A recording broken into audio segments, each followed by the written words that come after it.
Assalamualaikum warahmatullahi wabarakatuh. Saya Muhammad Ubaidi dari SMP Negeri 39 Semarang. Dalam video ini saya akan membahas tentang peningkatan hasil belajar siswa dan minat belajar siswa kelas 7 pada mapel pendidikan agama Islam melalui metode pembelajaran Adventure Learning.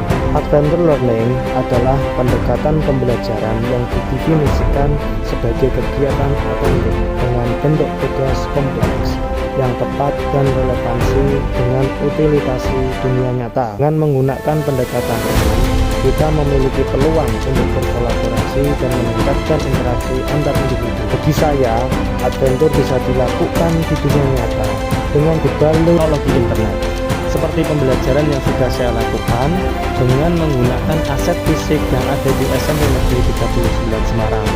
Saya menggunakan metode S-Booking dan barcode untuk membuat pembelajaran yang diminati oleh peserta.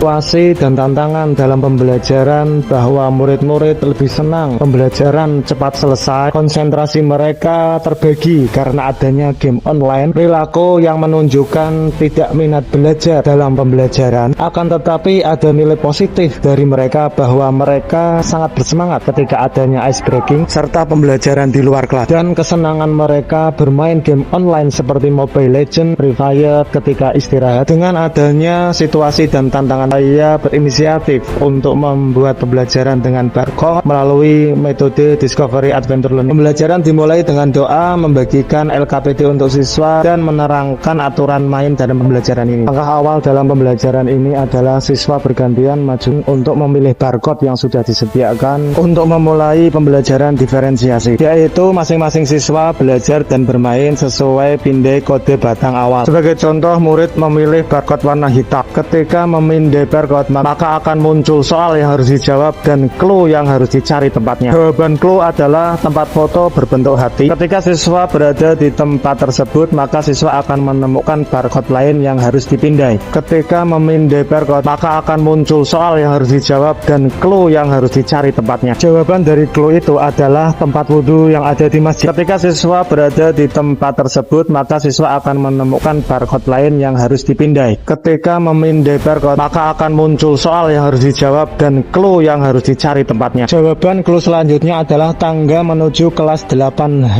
dan I. Ketika siswa berada di tempat tersebut, maka siswa akan menemukan barcode lain yang harus dipindai. Ketika memindai barcode, maka akan muncul soal yang harus dijawab dan clue yang harus dicari tempatnya. Dan guru siap berdiskusi untuk membantu menyelesaikan persoalan yang sulit. Jawaban clue selanjutnya adalah masjid. Ketika siswa berada di tempat tersebut, maka siswa akan menemukan barcode lain yang harus dipindai. Ketika memindai barcode, maka akan muncul soal yang harus dijawab dan clue yang harus dicari tempatnya. Jawaban clue selanjutnya adalah kolom ikan yang ada di depan ruang MGMP. Ketika siswa berada di tempat tersebut, maka siswa akan menemukan barcode lain yang harus dipindai. Ketika memindai barcode, maka akan muncul soal yang harus dijawab dan clue yang harus dicari tempatnya. Jawaban clue selanjutnya sama dengan kode batang yang di-scan pada awal pembelajaran diferensiasi. Tahap ini selesai, siswa kembali ke kelas untuk membahas LKPD yang sudah dijawab dan melakukan refleksi. Saya sangat senang pembelajaran dengan barcode. Semoga sering-seringnya pembelajaran dengan barcode